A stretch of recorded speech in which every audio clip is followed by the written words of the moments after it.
మాత్రే నమః. అందరికీ నమస్కారం అండి. శివశక్తి ఛానల్కి స్వాగతం ఫ్రెండ్స్. మీలో ఎవరైనా మన ఛానల్ని కొత్తగా చూసినట్లయితే లైక్ చేసి సబ్స్క్రైబ్ చేసుకోండి. మరియు పక్కనే ఉన్న గంట సింబల్ని యాక్టివేట్ చేసుకోవడం ద్వారా మనం పెట్టే వీడియోస్ నోటిఫికేషన్ ద్వారా వస్తాయి. ఇప్పుడు మనం సింహరాశి వారి యొక్క జాతక ఫలితాల గురించి తెలుసుకోబోతున్నాం. రేపు అనగా జూలై 30 గురువారం సింహరాశిలో సాధారణంగా మక్క, పుబ్బ మరియు ఉత్తర ఫాల్గుని 1వ పాదంలో ఉంటాయి. ఇక రేపటి రోజున గ్రహబలాల విషయానికి వస్తే సూర్యగ్రహ ప్రభావం వల్ల బలంగా ఉండడం వల్ల గౌరవం, గుర్తింపు పొందే అవకాశాలు అయితే పెరుగుతాయి. మరియు గురుగ్రహ అనుగ్రహం వల్ల జ్ఞానం, ఆర్థిక విషయాల్లో మంచి నిర్ణయాలు తీసుకునే అవకాశం ఉంటుంది. చేసే పనులు తొందరపాటు తగ్గించి ఓర్పుతో వ్యవహరించడం చాలా మంచిది. ఇక రేపటి రోజున గురువారం కావడంతో శ్రీ సాయిబాబా ఆరాధన మరియు శ్రీ మహావిష్ణువు లేదా దత్తాత్రేయ స్వామి పూజ కూడా అనుకూలంగా భావించవచ్చు. పసుపు పువ్వులతో పూజ చేసి ఓం గురువే నమః లేదా విష్ణు నామస్మరణ చేయడం చాలా మంచిదని విశ్వాసం. ఇక రేపటి రోజున పరిహారాల విషయానికి వస్తే ఉదయం సూర్యునికి నీరు సమర్పించండి. పసుపు లేదా పసుపు రంగు వస్తువులను దానం చేయడం చాలా శుభంగా భావించవచ్చు. గురువారం పేదలకు ఆహారం అందించడం చాలా మంచిది. ఇక రేపటి రోజున సింహరాశి వారికి అదృష్ట సంఖ్య 1, అదృష్ట రంగు బంగారు మరియు పసుపు. అనుకూలమైన దిక్కు తూర్పు దిక్కు ప్రయాణం చాలా అనుకూలంగా ఉంటుంది. ఇక శుభ సమయం వచ్చేటప్పటికి ఉదయం 6 నుండి 7 గంటల 30 నిమిషాలకి, మధ్యాహ్నం 12 నుంచి 1 గంట వరకు, సాయంత్రం 5 గంటల నుంచి 6 గంటల 30 నిమిషాలకి శుభ సమయంగా చెప్పుకోవచ్చండి. ఇప్పుడు ఇక వివరాల్లోకి వెళ్తే ఇక రేపటి రోజు సింహరాశి వారికి ఆత్మవిశ్వాసము మీ బలమండి. ఇక మీరు ఎంత కష్టపడినా కూడా ఫలితం రావట్లేదని, ఎంత నిజంగా కూడా నిజాయితీగా ఉన్నప్పుడు కూడా మీరు నమ్మకంగా ఉన్నా సరే ఎవరికి కూడా కలగడం లేదని, మీరు ఎంత ప్రేమ చూపించినప్పుడు కూడా ఎవరు కూడా మిమ్మల్ని నమ్మట్లేదని, మీరు ఒక అన్ని రకాలకు కూడా బాధపడుతూ ఉన్నారండి. నిజంగా మీకు ప్రతిఫలం అయితే దక్కడం లేదు. ఇది మీ యొక్క తప్పు కాదండి. ఇది మీ యొక్క బలహీనత కూడా కాదు. ఇది గ్రహాల యొక్క పరీక్ష అని చెప్పుకోవాలండి. కాబట్టి ఒక గట్టి పరీక్ష అందు భగవంతుడైతే ఇప్పటి వరకు మీకు కూడా పెట్టాడు. మీ ఓర్పుని, మీ యొక్క సహనాన్ని, మీ నిజాయితీని అన్నిటినీ కూడా మీకు వేలం వేశాడు. మీకు ఒంటరిగా ఏడ్చిన రాత్రులు ఎన్నో ఉన్నాయి. ఎవరికి చెప్పుకోనటువంటి బాధలు కూడా ఉన్నాయి. మీ కన్నీళ్ళు మీకే కనిపించే సందర్భాలు కూడా ఉన్నాయి. అయినా కూడా మీరు తప్పుడు మార్గంలో ఎప్పుడూ కూడా నడవలేదు. అందుకే ఇప్పుడు మీ విధి అన్ని రకాలకు కూడా మారబోతుందని చెప్పుకోవాలండి. ముఖ్యంగా రేపటి రోజున మీపై ఉన్నటువంటి భారమైనటువంటి ప్రభావం అనేది రేపటి రోజున తొలగిపోతుందనే చెప్పుకోవాలి. మీ రాశిలో మంగళగ్రహం అనేది బలంగా నిలబడిపోతుంది. దీనికి అర్థం ఏంటంటే ఇంతకాలం మీకు అడ్డుగా నిలిచినటువంటి శని యొక్క బలహీనత పడుతుంది. ఇంతకాలం మిమ్మల్ని తక్కువగా చూసిన వారు నిశ్శబ్దంగా మారిపోతారు. మీ మీద నమ్మకం లేని వారు మీ దగ్గరికి రావాల్సి వస్తుంది.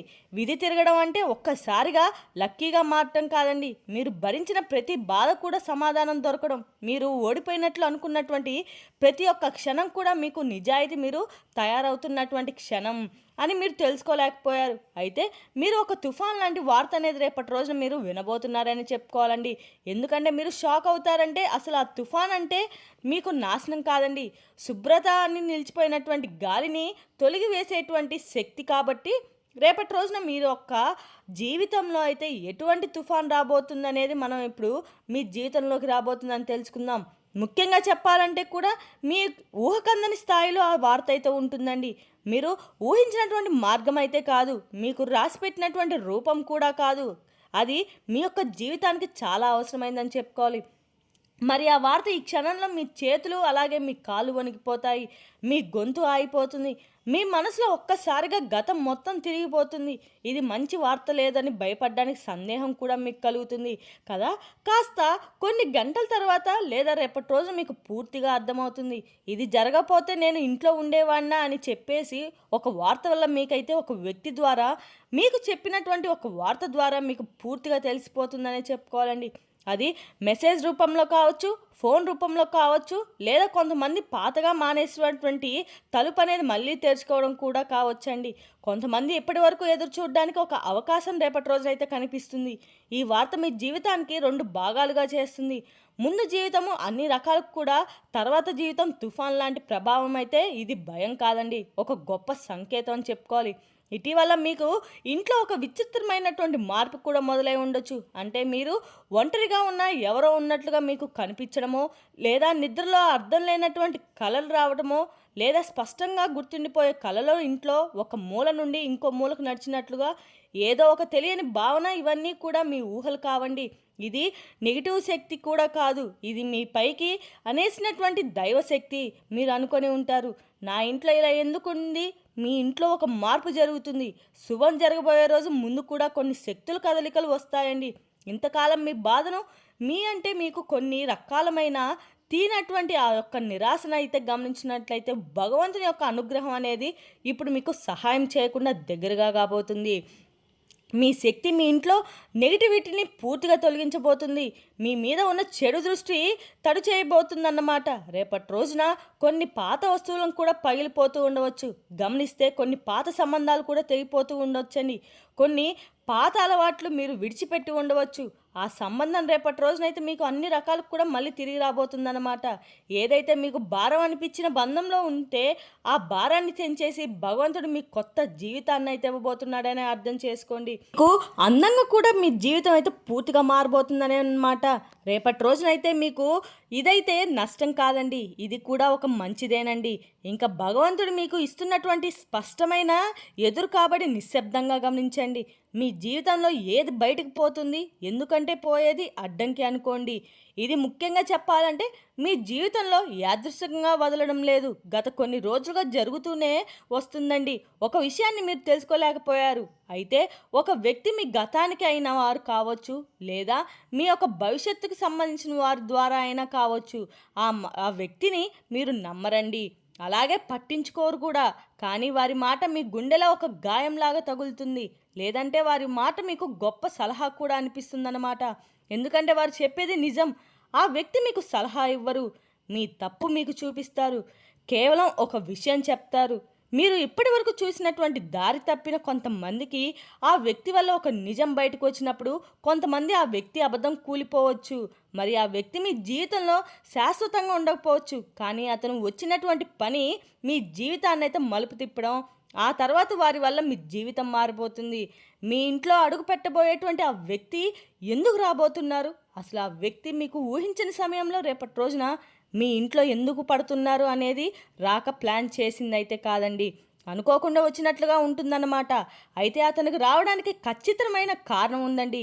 ఆ వ్యక్తి మీ కుటుంబానికి సంబంధించినటువంటి, లేదంటే మీ భవిష్యత్తుకు సంబంధించినటువంటి ఒక విషయం చెప్పడానికైతే వస్తారండి. ఆ విషయం వినక్షణం మీరు మౌనంగా మారిపోతారు, ఎందుకంటే అది మీకు ఎప్పుడూ కూడా అనుకున్నది కానే కాదు. అయితే ఈ విషయంలో ఒక స్పష్టత అనేది వస్తుంది. ఆ వ్యక్తి చెప్పే మాట మీ నిర్ణయాన్ని మార్చేలా ఉంటుంది, మీ జీవితాన్ని మారుస్తుంది. అందుకే వారు మీ జీవితంలోకి రాబోతున్నారు. ఇంకా ఆలస్యమై తప్పుడు వాదనలో ముందుకు వెళ్ళి పెట్టడం నుండి ప్రమాదం ఉంది. కాబట్టి భగవంతుడు ఒక రూపంలో మీ ఇంట్లో వాతావరణాన్ని మార్చడానికి వస్తున్నాడు అన్నట్లుగా మీ మనసు కనిపిస్తుంది. మీ మనసులో ఉన్నటువంటి భయం పూర్తిగా తగ్గుతుంది. అదృష్టం నెమ్మదిగా వచ్చినా కానీ ఖచ్చితంగా ప్రారంభమైతే అవుతుందని చెప్పుకోవచ్చండి. డబ్బు ఎందుకు ఆగిపోయింది అనేది కూడా ఇప్పుడు మీరు తెలుసుకుంటారు. అలాగే ఒక విషయం మీకు ఎప్పుడూ కూడా అనుకుంటూ ఉంటారండి, డబ్బు సంపాదించే శక్తి నాకు ఉంది, కష్టపడే అలవాటు కూడా నాకు ఉంది, కానీ ఎందుకు డబ్బు నా దగ్గర నిలవడం లేదు? వచ్చిన డబ్బు వచ్చేలా పోతుంది, లేదా రావాల్సిన డబ్బు మధ్యలో అయిపోతుంది. అయితే ఇది యాదృచ్ఛికంగా అయితే కానే కాదండి. గతంలో మీరు ఎవరినో నమ్మి నష్టపోయినటువంటి ఎవరో ఒకరు సహాయం చేసినట్టు తిరిగి పొందలేకపోవచ్చు. మీకే రావాల్సిన డబ్బును మీరే విడిచిపెట్టుకొని ఉండవచ్చు. ఇది మీ యొక్క మంచితనమే, కానీ అది మీకు బరువుగా మారిందండి. అయితే ఆ బరువు అనేది రేపటి రోజున పూర్తిగా నెమ్మదిగా తగ్గే ప్రయత్నం అయితే కనిపిస్తుంది. ఆర్థికంగా మీ జీవితంలో ఒక కదలిక అనేది స్టార్ట్ అవుతుంది. పాత బకాయిలు గుర్తొస్తాయి, ఎప్పుడో మర్చిపోయిన డబ్బు విషయాలు తిరిగి చర్చకు వస్తాయి, లేదా ఎవరో మీరు ఊహించే సమయంలో ఎప్పుడో మీకు సహాయం చేయడానికి ముందుకు వస్తారు. ఇదైతే ఒక్కసారిగా ధనవంతులు చేయడానికి కాదండి, మీలో ఉన్నటువంటి భయాన్ని తొలగించడానికి, అలాగే మీకు సహాయం చేయడానికి భగవంతుడు ఏదో ఒక రూపంలో మిమ్మల్ని ఆదుకోవడానికి వస్తున్నాడన్నమాట. అలాగే ఇప్పటి వరకు మీరు డబ్బు గురించి ఆలోచిస్తూ నిద్రపోయినటువంటి రాత్రులు ఉన్నాయి. ఇప్పటి నుండి ఆ రాత్రులన్నీ పూర్తిగా మీ యొక్క మనసుకైతే ప్రశాంతత ఇవ్వడానికి వస్తాయండి. మీలో డబ్బు వెంబడించడం కాదండి, డబ్బే మిమ్మల్ని వెంబడించుకుంటూ వెతుక్కుంటూ వచ్చే దిశ ఇది. ఒక విషయం అయితే గుర్తుపెట్టుకోండి, ఈ వచ్చిన డబ్బులు భయంతో దాచకండి, అహంకారంతో ఖర్చు పెట్టకండి. సమతుల్యతో అదృష్టాన్ని మీరు నిలబెట్టుకోవాలి. మీకు విలువ ఎందుకు రాలేదు, ఇప్పుడు ఎందుకు వస్తుందంటే కెరీర్ జీవితం ఎప్పుడూ కూడా మీకు పెద్దగా ఆనందంగా సాగింది లేదు. మీకంటే తక్కువ పని చేసిన వాళ్ళు కూడా మీకంటే ముందుకు వెళ్ళారు. మీకంటే తక్కువ అర్హత ఉన్న వాళ్ళు కూడా మీకంటే మంచి గుర్తింపు పొందారు. అయితే ఇది ఖచ్చితంగా మీలో లోపం అయితే కానే కాదండి. మీరు నిశ్శబ్దంగా పనిచేసేటువంటి వ్యక్తులే మీరు ఫలితం పెట్టుకున్నారు. కానీ ప్రమోషన్ మీద కాదు. అందుకే మీ విలువ ఆలస్యంగా రేపటి రోజునైతే బయటపడుతుంది. రేపటి రోజున మీ మాట పదిలంతంగా పెరుగుతుంది. ఇప్పటి వరకు మీరు చెప్పిన మాటలు వినిపించకపోయినా రేపటి రోజున అవే మాటలు అందరి దృష్టిలో పడతాయి. ఉద్యోగం లేనటువంటి వారు కూడా రేపటి రోజున గొప్ప సంకేతం వస్తుంది. అది వెంటనే ఉద్యోగం కావచ్చు, వ్యాపారం కావచ్చు, ఒక అవకాశం కూడా కావచ్చు. అది అయితే మీ దిశను పూర్తిగా మలుపు తిప్పేటువంటి సంకేతం అండి. ఉద్యోగంలో ఉన్న వారికైతే ఒత్తిడి తగ్గుతుంది. రేపటి రోజున మీకు అనవసరమైన నిందలు అంటే అవి కూడా తగ్గుతాయి. మీ మీద పడి సరిగా ఎవరైతే ఎక్కువగా దృష్టి సారించే మీ మీద తప్పుడు నిర్ణయాలు, తప్పుడు ఉద్దేశాలను ఎవరైతే ఎక్కువగా దృష్టి సారించారో, వారు తీసుకున్నారో వారికి కఠినమైనటువంటి శిక్షలు పడతాయి. ఇక రేపటి రోజున నోరు కంటే మీ యొక్క పనికైతే ఎక్కువ ప్రాముఖ్యత ఇవ్వండి. ఎందుకంటే మీ విజయానికి అందరూ కూడా తట్టుకోలేరు. గాయం ఎందుకు లోతుగా ఉంటుందంటే మీ యొక్క మార్పు కూడా అందరూ అర్థం చేసుకుంటారని చెప్పుకోవాలండి. ఇక రేపటి రోజున తొందరపడి నిర్ణయాలు మాత్రం తీసుకోకుండా ఆలోచించి ముందుకు సాగితే విజయాలు అయితే మీ సొంతం అవుతాయి. సానుకూల దృక్పథంతో ఉంటే అనుకున్న పనులన్నీ సులభంగా పూర్తి చేస్తారు. మరి తెలిసింది కదండి సింహరాశి వారి యొక్క జాతక ఫలితాలు. తిరిగి రేపు మరో వీడియోతో మళ్ళీ కలుసుకుందాం. Thank you for watching.